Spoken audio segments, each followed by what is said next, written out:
Hey everybody, Jim Chester here. We are at Genesis Pediatric Conference out here in East Brunswick, New Jersey. And before we jump into this interview with Jason Deitch, we're going to talk a little bit about why it's so important for Stu and Terry Warner to bring all of us together. Yep. So let's welcome you first. Thank you. Good to be here. Appreciate it. Yeah, this is an amazing platform because we get a chance to talk to the greatest minds in this profession. And we're going to do a deep dive on marketing and chiropractic, like the profession. So before we jump into that, let's just say a couple nice words to Stu and Terry. You know, they've been doing an amazing job, and they've had every excuse to sort of, I guess, stumble and not go through with this for personal family reasons and so on. And yet their dedication and commitment to families, to kids, and to teaching our profession, bringing really people in to keep on learning about why it's so important to take care of kids and how to do it and the science behind it and all that goes along with it. They've really been pioneers, and I just give them a ton of credit for sticking with it at the level and degree that they do. Yeah, and I think it's quite impressive that they've been able to bring such a brain trust together for this event. Very impressive. It is a real spectrum of minds, intellects, perspectives, and I think that texture adds a lot of value to it. And you didn't just jump into the chiropractic profession, did you? Not recently, no. It's been many, many decades right now. I've known them for several decades as well, and that's really, I guess, what's so impressive about it is that there are those of us that just keep staying focused on and committed to the principle, and it's great to be here. Yeah, and I know that one of the conversations that we had a couple weeks ago was based on marketing. Yeah. And I know that you've rolled out a new program basically calling it unmarketing. That's now, right. Let's shine a big spotlight on what unmarketing means to you. Yeah, well, most people think of the word marketing and they think advertising, right? So they're like, I have to advertise for people. And there's a consciousness that goes along with that, right? So if you're going to advertise, you're typically taught to ask questions like, well, what's going to be my ROI, right? How much is it going to cost and how much am I going to get?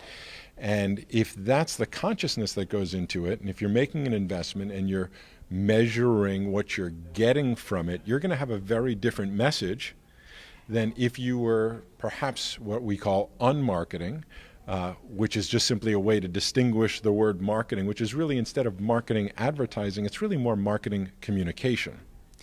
And so if I asked you the question, what do you need to say to get somebody in today? And then I asked you the question, how would you explain to people what you do, the truth about what you do, and the benefits people can experience from that? Those may be two very different messages. And I just find after, I'll say again, decades doing this, that it's just a little bit of the crazy merry-go-round, right? So the challenge becomes, there's those of us that go, well, why don't people understand what we really do? Why do they think it's so limited to pain, and I should only expect my insurance to cover it, and that when the pain goes away, I don't need to keep going? How could the public possibly believe that? And the answer is because that's exactly the kind of message we put out there under marketing, because our justification is, well, we got to get them in. So if you put out a message to 1,000 people and a few of them come in, sure, you'll benefit, or whoever the doctor is will benefit from that. But what we don't ask the question when it comes to ROI, return on investment, really is, what's the investment, or what's the cost, right? What's the cost of all of those other people only getting exposed to a message that is just designed to get them in today? Mm-hmm. Which usually means that's why people think chiropractic is limited at best to the temporary relief of musculoskeletal conditions, as opposed to understanding that it's actually about the brain and our neurology and human performance and being proactive. You don't see many marketing messages that share what I'll call the truth and the depth of what it is that we really do. And I'm not saying you shouldn't market, although you probably should be at a point where you don't have to after a period of time, because when people know the truth about what you do, they're in it for a lifetime. The only real question, just like the dentist, is people don't go, well, I'm lucky I don't have to go to one. It just doesn't make any sense, right? But we have limited ourselves. Talk about a profession that, is all about expressing our potential. I'm not quite sure we are collectively expressing our potential. In fact, I know we're not. Mm-hmm. And I think it has everything to do with this. We are responsible for our messaging. There was a time pre-social media where we couldn't afford to share the truth, where the only way to get a message out was either through traditional media, which most didn't have the credibility to get on, or through expensive advertising, yellow pages, newspapers. We'll give you a 1-year rate for a certain amount of column inches. In that world, you didn't have a choice. You didn't have an option.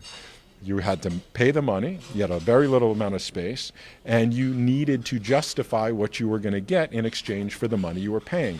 That made total sense. It was the only real option. Well, I think as we're proving right here, right now, social media has changed the game. Anybody with a phone and a microphone now has a television studio wherever you want, but collectively our profession is still thinking like it's 1999. And so, the unmarketing message is really one of understanding that each and every practice should think of themselves as a television studio, as a broadcasting studio, to the point that you literally, as you do, you can be broadcasting messages every day, all day. And you can, in fact, have different types of programs or different topics.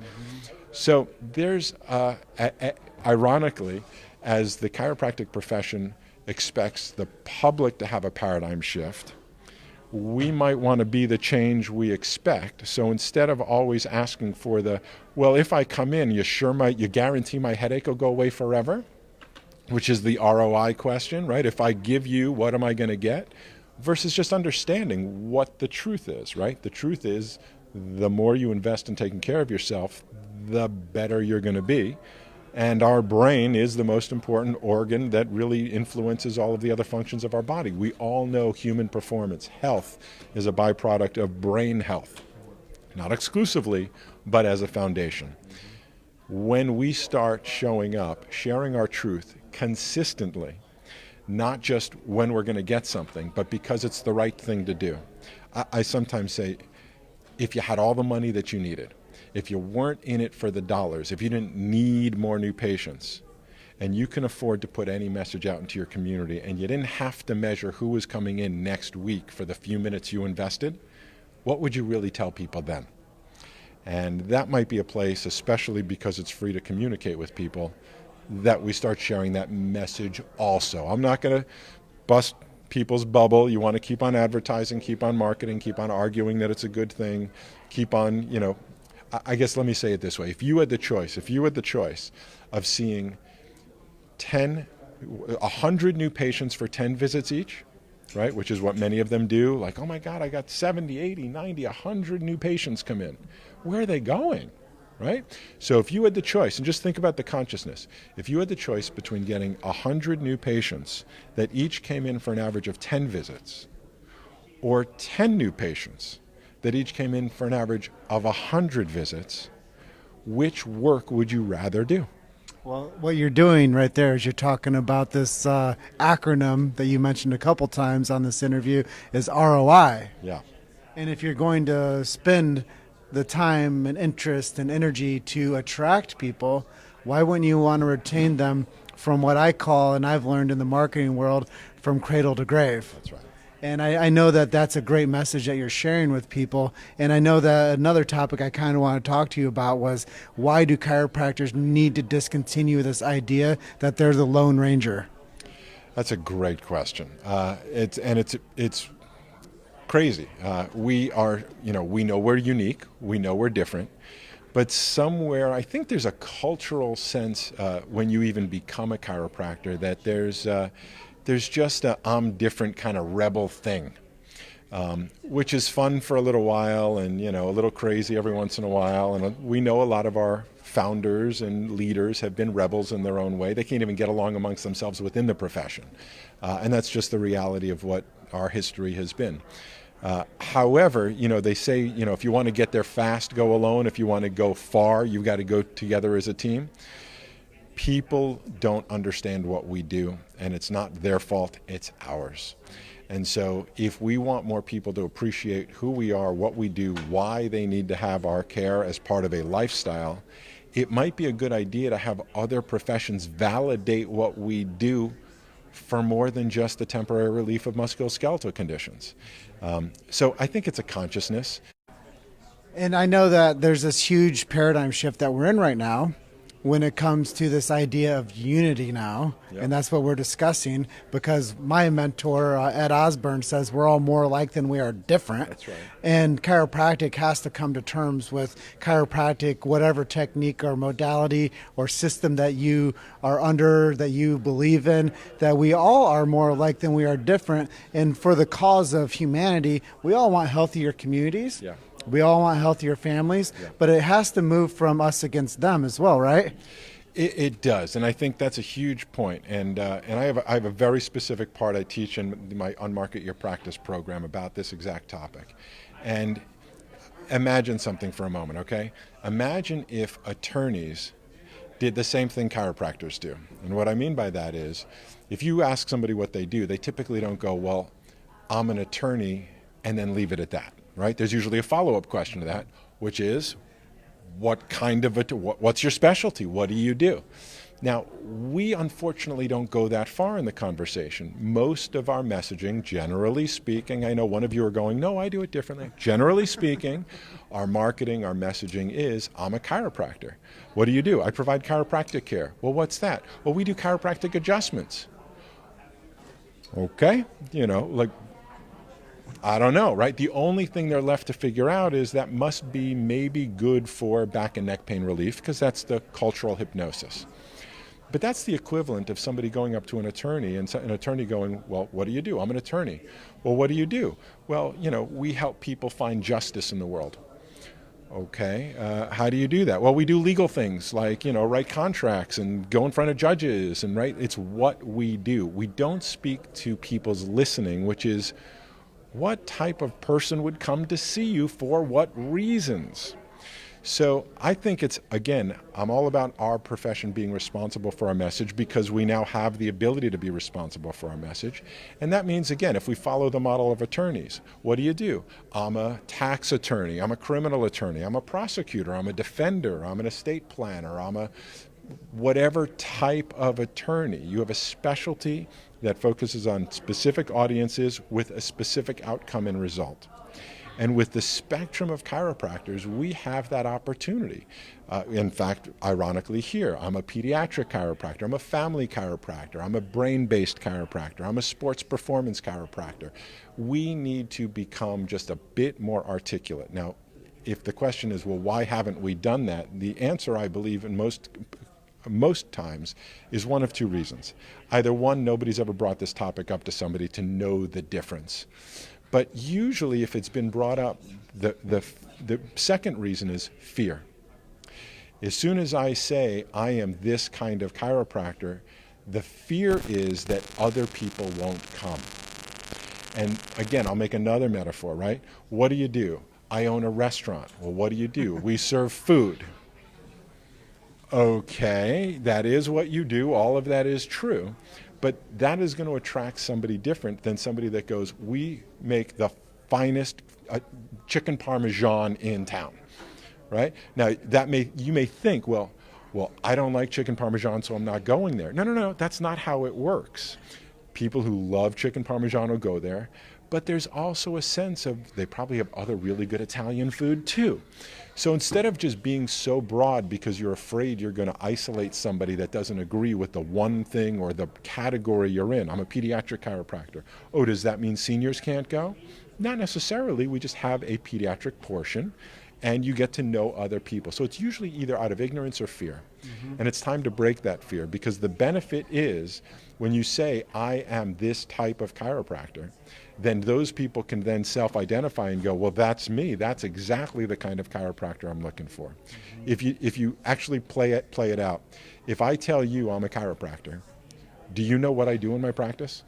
Do you know if I adjust, if I don't adjust, if I take insurance, don't take insurance, if I recommend short-term care plans, long-term? You know nothing, and you're chiropractors, right? So if we can't even refer to each other because we just go, well, my buddy practices, right? The worst question we get is, I love what you're saying. Nobody's ever explained chiropractic to me that way, but I don't live near you, so where can I find that near me?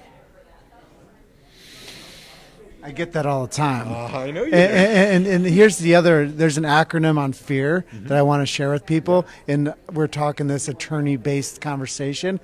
False evidence appearing real. Yeah. And I think that that's a huge boat that we all row together, and people are just afraid to share their truth because they are subjected now to defending their truth. And I think that that's a huge component to chiropractic now, is to then tell somebody, well, I might not be doing so well. Well, why not? So my next question for you as this interview blossoms is, what is the solution?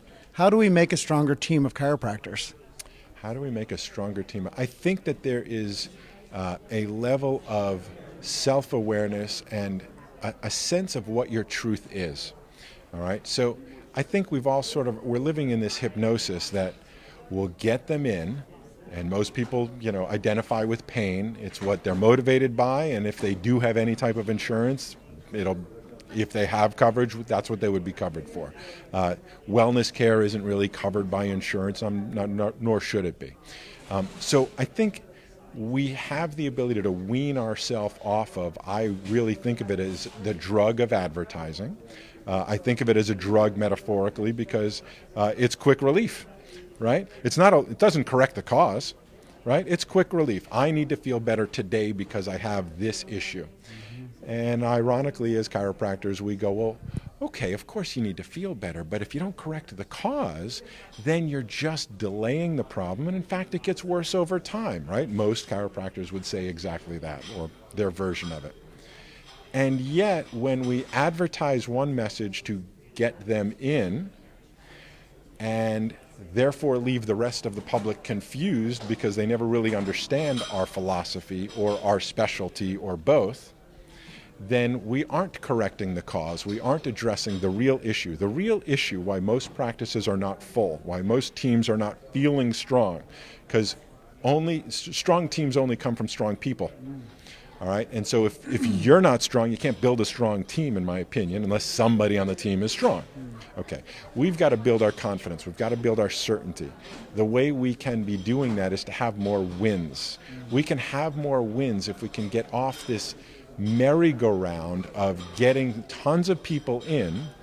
And again, in the days of health insurance, or what I'll call financial aid, when people had low deductibles and plenty of visits, that made financial sense. Get them in. They'll max out their insurance. They'll feel better. They'll get to know us. There was a financial win. I understood it. It was much harder to argue then. Well, most people have, if they have coverage, much higher deductibles, and their copays in many cases are equivalent to your actual fee. So we just have to change the conversation. We should be telling our truth.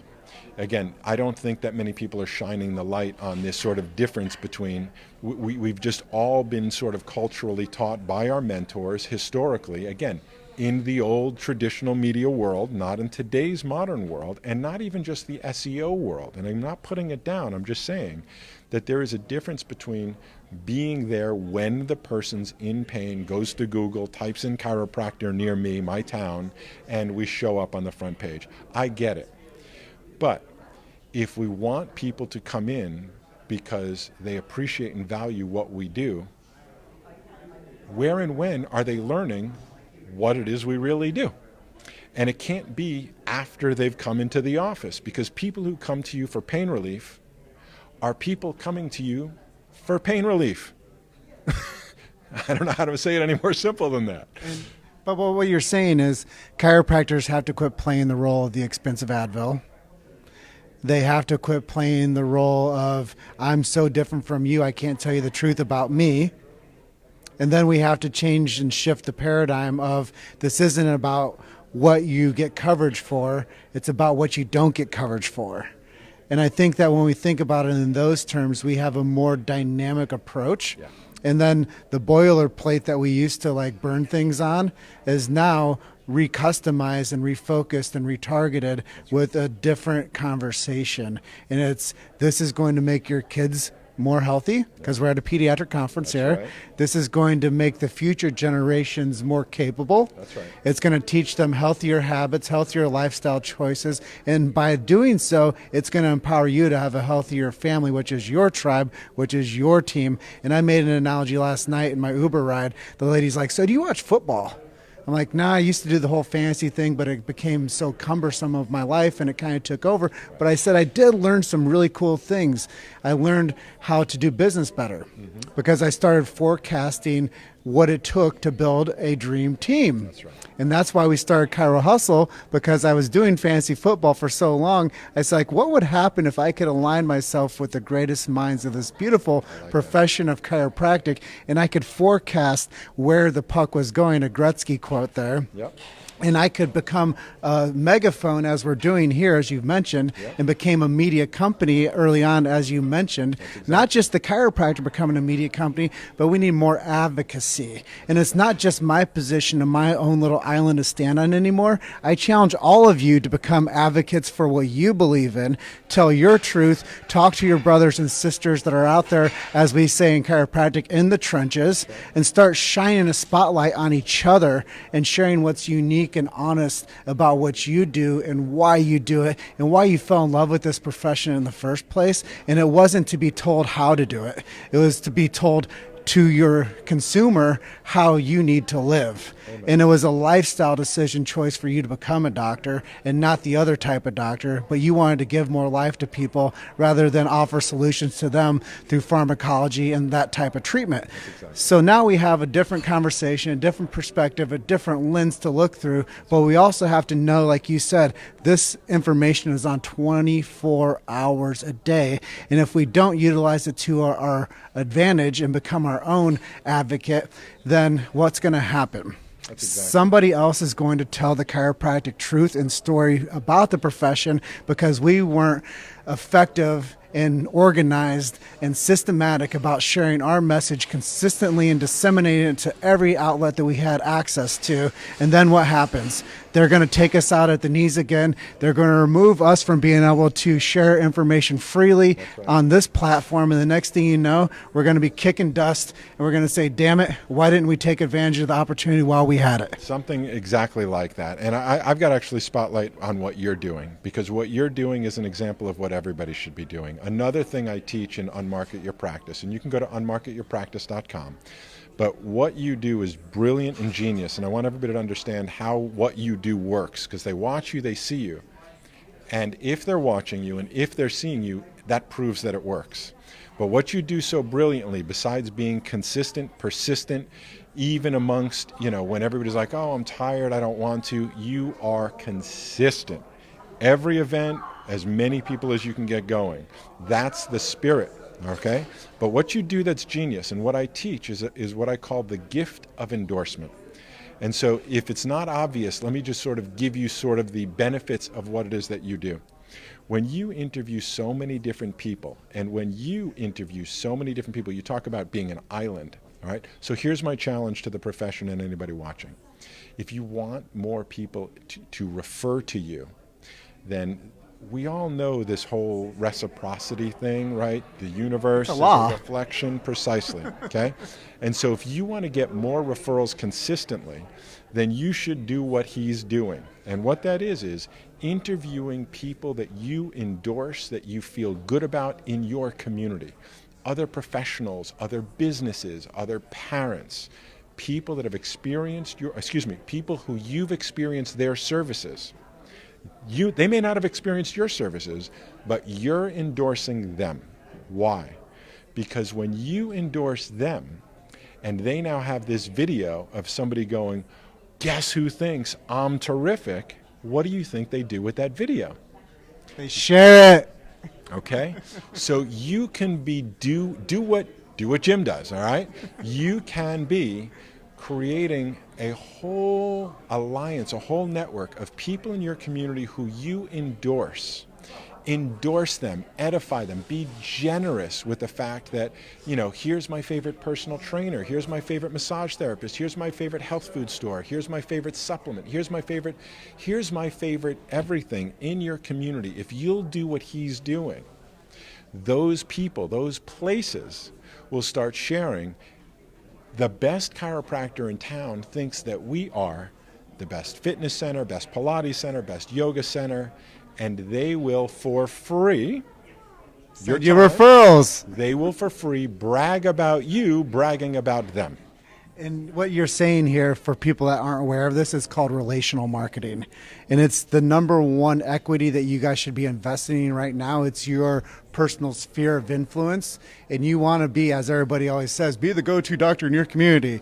Well, if you want to be the go-to doctor in your community, then you have to get back to the basics again, as that old country song. And you have to go back into this relational brand building marketing systems. And you have to obviously have a multi-faceted approach, which is digital. Yep. So we can't like poo-poo the idea that you don't need SEO, you don't need a digital storefront, which is your website. You need every actionable idea under the sun that we can get this message of chiropractic out to people, but you cannot be one-dimensional anymore. And you have to look at this thing from the back side, from the front side, and from side to side, above and under. And we have to know what we're actually working with here. And it is the most beautiful, precious profession on planet Earth that gives people life back and takes these things, as we've been branded as the neck pain and back pain specialists, out of the conversation. And we have to look at the human performance agenda that chiropractors need to be leveraging more and more and more. And how do they do that? They build network relational brand within their local communities, and they tell people, I love you, and the BJ Palmer quote, I love you because you love the things that I love. And now I'm going to become very proud of my relationship with Dr. Jason here, and I'm going to bring him on so he can share his voice and his passion and his ambitions as to why he sticks with the profession after 30 years of being around the block, a time again and a time again, and why you take the long red-eye flight to be here out in New Jersey with this group of impassioned people. So based on all of that, is there anything that I didn't cover with you that you'd like to share with our audience today? I'll close with a couple things just from my viewpoint. Number one, we don't have to not be neck and back pain specialists. I know there's probably some people that go, what are you talking about? We're great at that.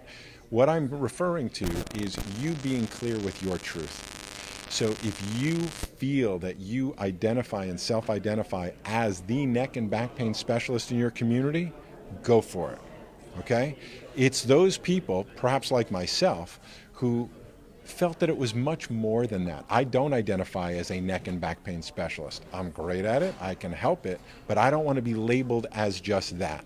So that's what I'm saying, is that there are choices. I don't have to say one thing and then get them in so I can convert them to something else. So my message is just tell the truth. All right, just tell the truth. A second thing, you call it relational marketing. That's what it is, but I want to simplify the essence of what that means. It means being authentic and generous. Right? If you didn't need the money, if you didn't need more new patients, if you actually had the ability to think philanthropically and be generous, right? And your mentor, Ed, is great at this as well, right? If I had all that I need, I would be helping other people get more new people. And amazingly, I'd end up with more new people because I'm helping other people. That's just called being authentic, being generous. You should only endorse people that you endorse, that you authentically align with, not because it's good marketing, but because it's true. We should just get back to the simple basics of all of that. So in closing, since you asked, I'll suggest if you want to read my book, you can go to unmarketbook.com. If you want to take my video class, you can go to unmarketclass.com. And if you want to skip all of that and just have us do all of these services for you, you can go to tribebuilder.com. And that's tribe, T-R-I-B-E, builder, B-L-D-R.com. So those are places, if any of this makes any sense to you, you can go check those out, learn more, read more, watch more, or just have us do it for you. And thank you for all of you out there to be a part of this cultural conversation on a topic that is near and dear to Jason and my heart, and why we keep showing up. And based on that, I just want to say thank you to Local Gold for being a co-branded sponsor for us out here at the Genesis Pediatric Conference in East Brunswick, New Jersey, 2019. And I want to close out one more time saying a big gracious thank you to Terry and Stu Warner for bringing this chiropractic family together under one roof to talk about things that are going to modify and change the conversation of the future of what chiropractic is and where we're all going together. And with that being said, if you have not been to Chiro Hustle website, go over there right now and listen to an episode and subscribe or do something, give us a thumbs up, or maybe just send me a message if you guys want to be on a show with me. I'd love to have more guests coming into the 2020 year. And I'm going to close out. Is that okay? Yeah, of course. You guys are just one story away. Keep hustling. We'll see you guys on the next one.